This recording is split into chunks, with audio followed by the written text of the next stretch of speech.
بسم الله الرحمن الرحيم نحمده ونصلي على رسوله الكريم أما بعد فأعوذ بالله من الشيطان الرجيم بسم الله الرحمن الرحيم فسبحان الله حين تمسون وحين تصبحون صدق الله العظيم وقال رسول الله صلى الله عليه وسلم أول من يدعى إلى الجنة يوم القيامة الذين يحمدون الله في السراء والضراء أو كما قال سيدنا رسول الله صلى الله عليه وسلم. درود شریف پڑھ لیجیے.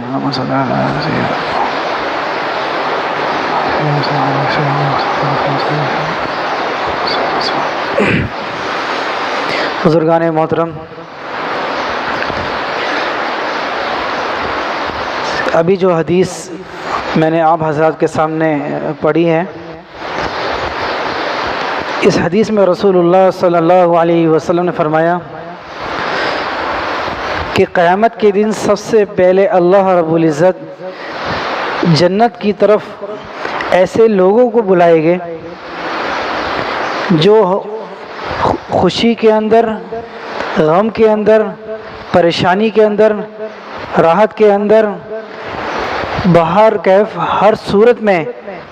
اللہ رب العزت کی حمد و ثنا اور اللہ کی تعریف بیان کرتے ہوں. گویا کہ ہر حال میں اللہ کی طرف رجوع ہو. محدثین فرماتے ہیں کہ اس حدیث سے اس بات کی طرف اشارہ ہے کہ جب انسان پر کوئی حال آتا ہے، چاہے وہ اچھا ہو یا برا ہو، اور اس حال کے آنے پر وہ اللہ کا شکر ادا کرتا ہے، اللہ کی تعریف، اللہ کی بڑائی، اللہ کی عظمت بیان کرتا ہے، تو یہ اس بات کی علامت ہے کہ یہ پکا اور سچا مومن ہے. اور یہی تصوف کا خلاصہ بھی ہے، اس سے کہتے ہیں رضا بالقضاء. انسان مجاہدات کرنے کے بعد بہت آخر میں جا کے پھر اس مقام پر پہنچتا ہے کہ اللہ تبارک و تعالیٰ اسے اس مقام پر پہنچا دیتے ہیں کہ اسے پریشانی اور خوشی دونوں یکساں محسوس ہوتی ہے. اس کی وجہ یہ ہوتی ہے کہ اس کی ہر صورت میں نگاہ جو ہے وہ اللہ کی ذات پر ہوتی ہے کہ اگر میرے اوپر کوئی پریشانی آ رہی ہے وہ بھی اللہ کی طرف سے ہے، کوئی خوشی آ رہی ہے وہ بھی اللہ کی طرف سے ہے. تو ایسا شخص کسی بھی حال میں اللہ کو بھولتا نہیں ہے. اور یہی وجہ ہوتی ہے کہ جب انسان خوشی کی حالت میں تو سبھی خوش ہوتے ہیں، لیکن جب پریشانی کا عالم ہوتا ہے، انسان پر کوئی پریشانی آتی ہے، کوئی حال آتا ہے، تو ایسے شخص پر اللہ کی طرف سے رحمت کا نزول ہوتا ہے جو پریشانی کے حال میں بھی اللہ کی طرف رجوع کر لیں. تو اللہ کو حمد و ثنا، اپنی پاکی بھی اور اپنی بڑائی کا بیان کرنا بندوں کا یہ بہت پسند ہے. ایک حدیث میں آتا ہے، سمورہ بن جندب رضی اللہ تعالیٰ عنہ سے روایت ہے، رسول اللہ صلی اللہ علیہ وسلم نے بیان فرمایا کہ اللہ تبارک و تعالیٰ کو 4 کلمات بہت پسند ہیں. اور ایک روایت میں آتا ہے کہ اللہ تبارک و تعالیٰ کے نزدیک افضل ترین کلام جو ہے وہ 4 کلمات ہیں: سبحان اللہ، الحمدللہ، لا الہ الا اللہ، اور چوتھا اللہ اکبر. یہ 4 کلمات اور یہ 4 جملے ایسے ہیں جو اللہ کو بہت پسند ہیں، اور چاروں کے اندر اللہ کی پاکی، اللہ کی عظمت اور اللہ کی بڑائی ہے. محدثین نے لکھا ہے، اور ویسے بھی یہ ذہن میں سوال پیدا ہو سکتا ہے کہ ہم سنتے ہیں کہ سب سے افضل ترین کلام جو ہے وہ تو اللہ کا کلام قرآن مجید ہے. اس حدیث کے اندر افضل ترین کلام جو ہے وہ ان 4 جملوں کو فرمایا گیا ہے. اس کی کیا وجہ ہے؟ تو محدثین نے اس کی یہ وجہ بیان فرمائی ہے کہ اس حدیث کے اندر یہ 4 کلمات کو جو افضل ترین کلام اور افضل ترین جملے بیان فرمایا ہے، یہ لوگوں کے کلام کے اعتبار سے ہے، ورنہ سب سے افضل ترین کلام وہ اللہ کا کلام قرآن مجید ہی ہے. تو اللہ کے نزدیک اپنی بندوں کی زبان سے نکلی ہوئی کلمات جو عظمت کے ساتھ ہو وہ اللہ انتہائی قبول فرما لیتے ہیں. ایک مرتبہ حضرت موسیٰ علیہ السلام نے اللہ سے عرض کیا کہ اللہ آپ مجھے کوئی ایسا وظیفہ، ایسا کلمہ مجھے بتا دیجئے کہ جس کے ذریعے سے میں آپ کا ذکر بھی کروں اور آپ سے دعا بھی مانگوں۔ اللہ تبارک و تعالیٰ نے فرمایا اے موسیٰ تم لا الہ الا اللہ یہ پڑھا کرو۔ حضرت موسیٰ علیہ السلام نے فرمایا اللہ یہ تو آپ کے بہت سارے بندے ایسے ہیں جو یہ کلمات وہ بھی پڑھ رہے ہوتے ہیں، مجھے کوئی مخصوص کلمہ بتا دیجئے۔ تو اللہ تبارک و تعالیٰ نے فرمایا کہ اے موسیٰ دنیا سات و آسمان اور سات و زمین اور اس کے درمیان میں جو بھی کچھ ہے اس کو ایک پلڑے میں رکھ دیا جائے اور لا الہ الا اللہ اس کو دوسرے پلڑے میں رکھ دیا جائے تو لا الہ الا اللہ والا جو پلڑا ہے یہ جھک جائے گا اعمال کی وجہ سے، کہ اس کے اندر اللہ نے اتنی اجر، اتنا ثواب، اتنی عظمت، اتنی برکت رکھی ہے۔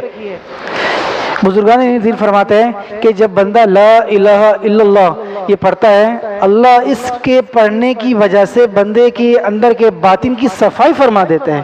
یہی وجہ ہے کہ ہمارے مشائخ، ہمارے اکابرین اس کے پڑھنے پر زور دیتے ہیں۔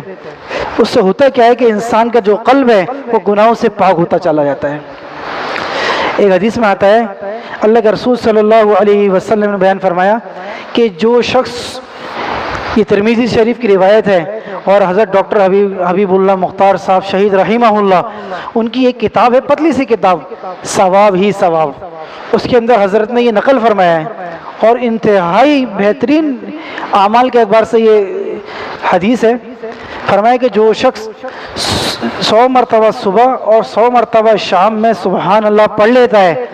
ایسا ہے جیسے کہ اس نے 100 حج کیے ہوں۔ اور آگے فرمایا کہ جس نے صبح اور شام میں 100 مرتبہ الحمدللہ پڑھ لیا تو ایسا ہے جیسے کہ اس نے 100 گھوڑے لیے اور ان 100 گھوڑوں پر 100 مجاہدین کو سوار کروا دیا۔ آگے اللہ کے رسول صلی اللہ علیہ وسلم فرمایا کہ جس نے 100 مرتبہ صبح اور 100 مرتبہ شام میں الحمدللہ کہا،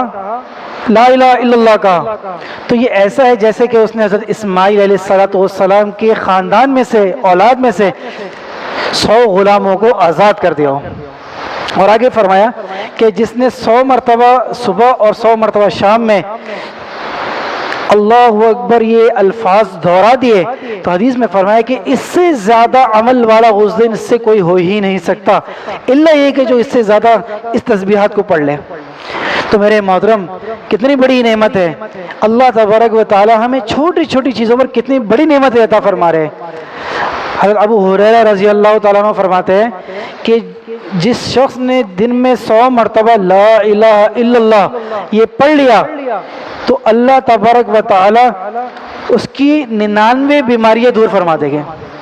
اور فرمائے کہ سب سے کم درجے کی جو بیماری ہے وہ یہ ہے اللہ اسے غموں سے اور پریشانیوں سے نجات عطا فرما دے گا۔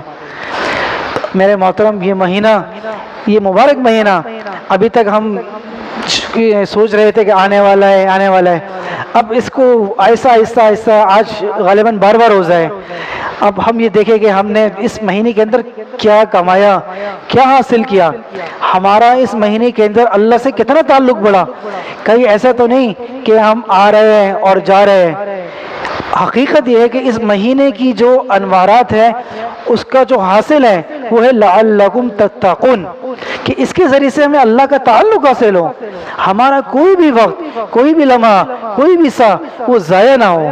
ہم اس مہینے کے بعد ہماری زندگی ایسی ہو کہ ہمیں دیکھ کر لوگوں کی زندگی تبدیل ہو، ہمیں دیکھ کر لوگوں کی زندگی تبدیل ہو۔ تو بھائی آپ لوگوں سے یہی گزارش ہے، اور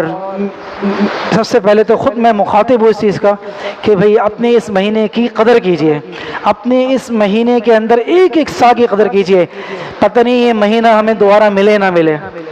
یہ اللہ کی طرف سے بہت بڑی نعمت ہے کہ اللہ نے ہمیں اس مہینے تک پہنچا دیا اور پھر دوسرے عشرے تک پہنچا دیا۔ اللہ سے خوب استغفار کیجئے، اللہ سے رو رو کر دعائیں مانگیے، جیسے کہ حالات ہمارے سامنے